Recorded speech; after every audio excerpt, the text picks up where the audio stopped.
Most Christians believe that the Judaism of the Old Testament is very similar to Judaism today.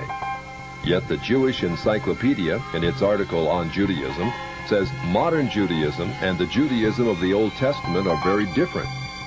It says that after Nebuchadnezzar conquered Judah in the 6th century BC and led the Jews to distant Babylon, the Jews were faced with challenges to their faith they had never before experienced. Ever since the time of Solomon, the religion of Israel had centered around the magnificent temple in Jerusalem with its sacrifices and rituals. The question now became, how could one be a true Jew in a very foreign, even hostile environment? The need arose for a certain class of lay priests called scribes or sopherim to interpret the law in this new setting and make it workable. In time, these scribes became what the New Testament calls the scribes and Pharisees, the greatest legal authorities of Israel for all ages. The Pharisees said there were really two inspired revelations to the Jews. There was the written law of Moses received atop Sinai, but there was also the oral tradition acquired by 70 elders who came to the base of the mountain but were forbidden to proceed farther. The Pharisees said that these 70 elders, or Sanhedrin, received a much more extensive and profound revelation than Moses, a revelation which was never written down, yet took precedent over the written law.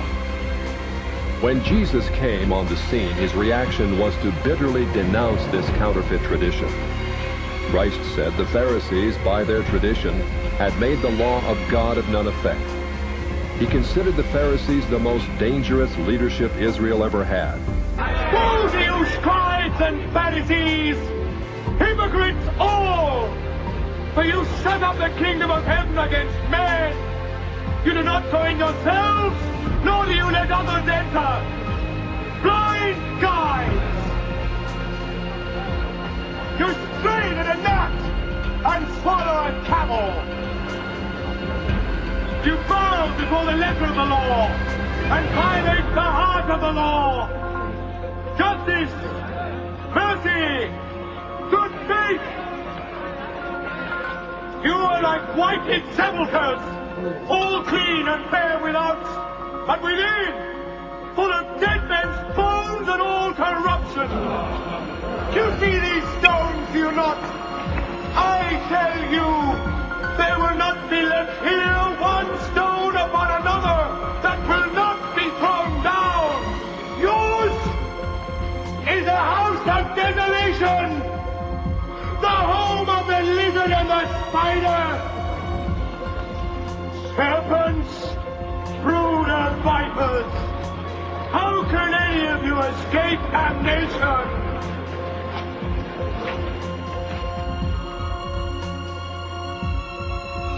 You shall not see me here again, not until you learn to cry, blessed is he who comes in the name of the Lord.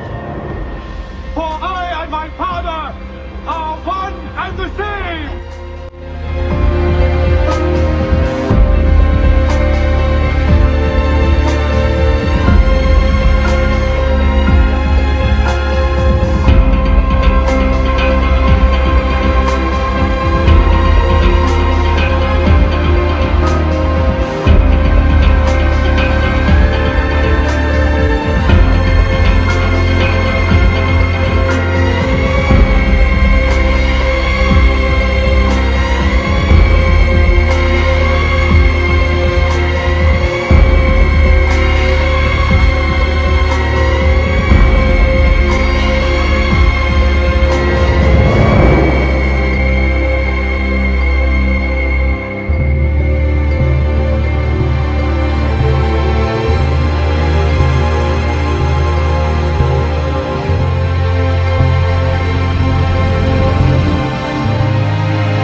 The Talmud confirms Christ's words.